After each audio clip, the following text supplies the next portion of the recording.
Wayne here with WorkBootReviews.com. This is our wetland muck boot. Muck boot, wanted to try them out, check them out. Saw them a couple times, thought, nah, a rubber boot might be a little bit too warm.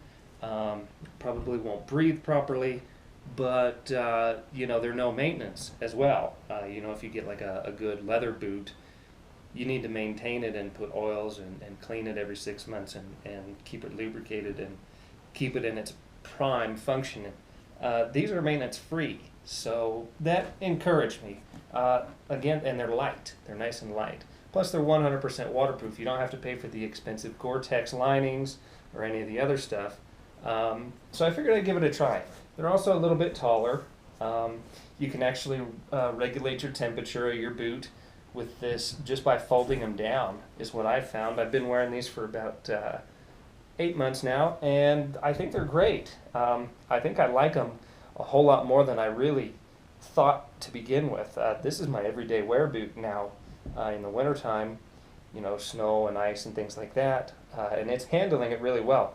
Keeps a foot warm, and keeps a foot dry, and I can walk around most of the time like this. If I want a little extra warmth, I just roll it up like this one here, and it's good to go.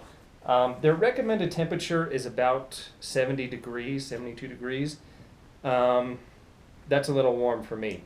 I think this boot would become uncomfortable anything past about 65.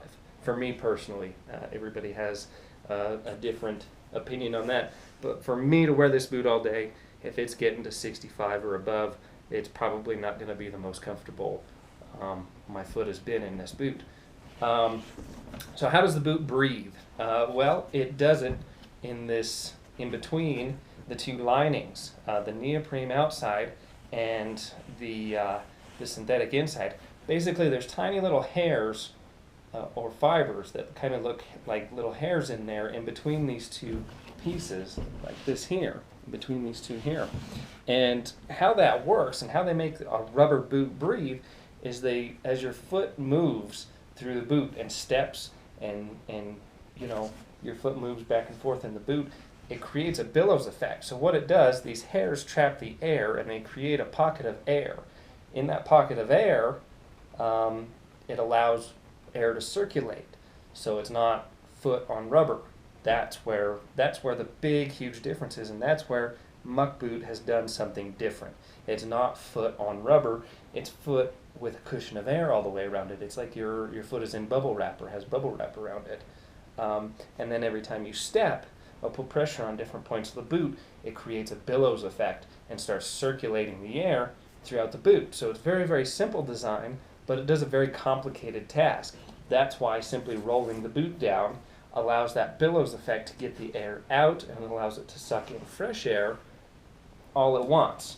The sooner the air can get out, the sooner it can recirculate, the cooler it's going to be. So that's why this offers different temperature ranges. Rolled down like this is great. If it's cold or you're going to go ATV riding or something like that, these boots are great for that. Hunting, fishing, ATV riding, these are going to be great boots. Hiking, probably not so much. You're going to want something that's going to lace down and grab your foot a little bit better. But as far as the other sports, these are great.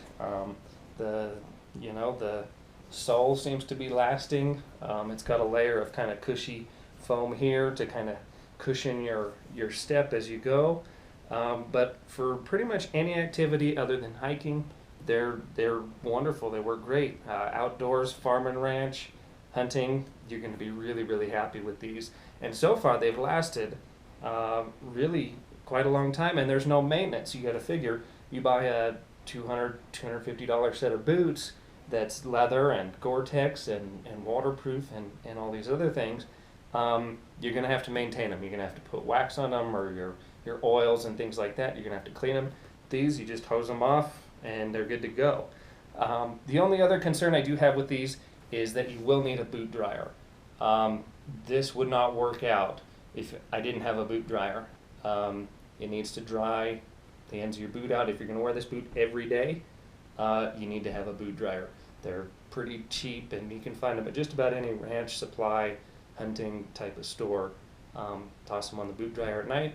Keep your feet sanitary and clean, and keep your boots functioning at their optimum functioning possibility, and they're great. So I definitely recommend. I would definitely buy these again.